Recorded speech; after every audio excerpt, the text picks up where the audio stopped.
the question coming from the human blood. Says which of the following forms about 55% of the volume of the blood in man?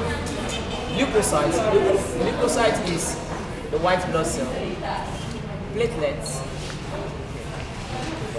is not the white and neither is it the red blood cell. Plasma and then erythrocyte. Erythrocyte is the red blood cell. Now, regarding this, the correct answer is plasma.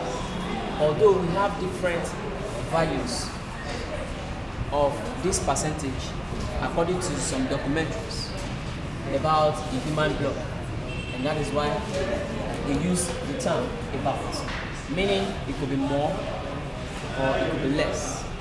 So plasma takes the highest percentage of all the components that make up the blood.